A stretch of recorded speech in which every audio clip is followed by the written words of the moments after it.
जय साईं बाबा। आज मैं आपको साईं बाबा की एक चमत्कारी कहानी सुनाती हूँ। उम्मीद करती हूँ आपको पसंद आएगी। एक गांव में एक परिवार रहता था और कुछ टाइम को ऐसे ही चलता रहा। कुछ टाइम के बाद में उनका बेटा बहुत बीमार हो गया। उन्होंने सब डॉक्टर को दिखाया और सबसे हर जिसने भी जो बताया उन्होंने हर डॉक्टर को दिखाया, लेकिन उनका बेटा ठीक नहीं हुआ और उन्हें आराम भी नहीं लगा। दिन पे दिन उनकी तबीयत ख़राब होती चली गई और कुछ टाइम के बाद में उस औरत के पास एक अम्मा आई और उन्होंने कहा कि बेटा, अगर आराम नहीं लग रहा है तो एक बार तुम मेरे कहने से शिरडी ले जाओ और बाबा के दर्शन कर आओ, तुम्हारा बेटा ठीक हो जाएगा। वो साईं बाबा को नहीं मानती थी, लेकिन फिर भी उस अम्मा के आग्रह करने पर वह अपने बेटे को शिरडी ले गई और साईं बाबा के चरणों में लेटाकर बोला, हे बाबा, आप ही करता धरता हो। सब डॉक्टर को दिखाकर थक गए हैं, लेकिन मेरे बेटे को आराम नहीं हुआ। बाबा पहले तो ध्यान से उनकी बात सुनते रहे और फिर मुस्कुराकर बोले, उनके सिर पे हाथ फेर कर, कि बच्चे परेशान मत हो, अल्लाह सब ठीक करेगा। और वह क्या नाम है, साईं बाबा ने बच्चे के सिर पर हाथ फेरा और पूरे शरीर पर हाथ फेर कर अपने आदमियों को बोला कि थोड़ी सी ऊदी लेके आओ।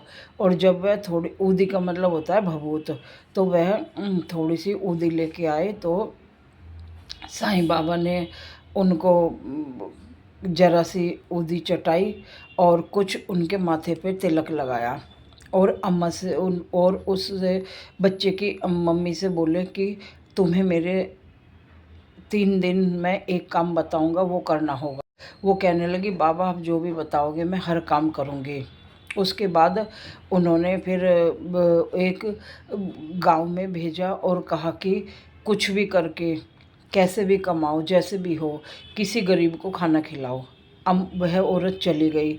उसने सोचा मैं क्या करूँगी। वह चौराहे पर खड़ी होकर भीख मांगती, उतना पैसा इकट्ठा कर लेती कि किसी एक गरीब को खाना खिलाती। 3 दिन उसने ऐसे ही किया।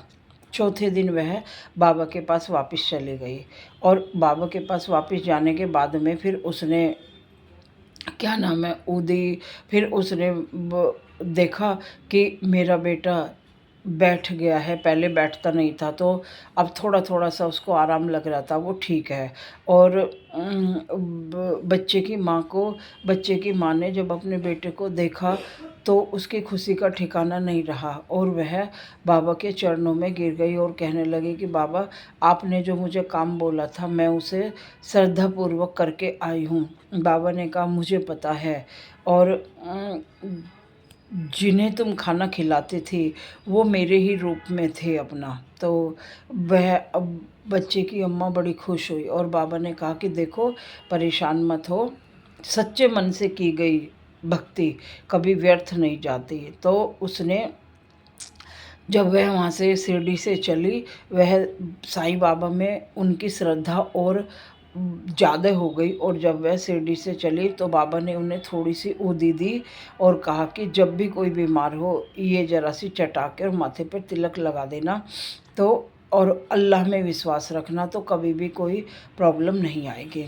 ऐसा कहकर वह वहाँ से अपने बेटे को लेकर चल दी और बोला कि कभी भी किसी गरीब का तुमसे भला हो तो ज़रूर करना, पीछे मत हटना। उसने कहा, बाबा, उसका पूरा परिवार बाबा का ऋणी हो गया और गांव में जाकर उन्होंने साईं बाबा की जगह जगह सारा प्रचार किया। और वो गांव ऐसा था कि वो साईं बाबा के नाम से चिढ़ता था कि ये तो ढोंगी है, पाखंडी है, ये सब वो।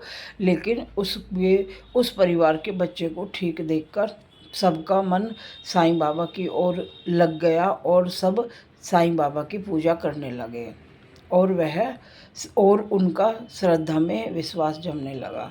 तो दोस्तों, कभी भी सच्चे मन से की गई पूजा पाठ व्यर्थ नहीं जाते।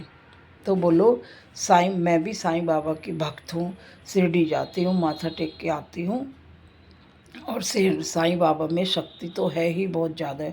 और इसलिए अब दोस्तों, तुम्हें ये कहानी कैसी लगी? आप भी क्या साईं बाबा को मानते हो? तो मेरी वीडियो को प्लीज़ लाइक और सब्सक्राइब कीजिए। जय साईं बाबा।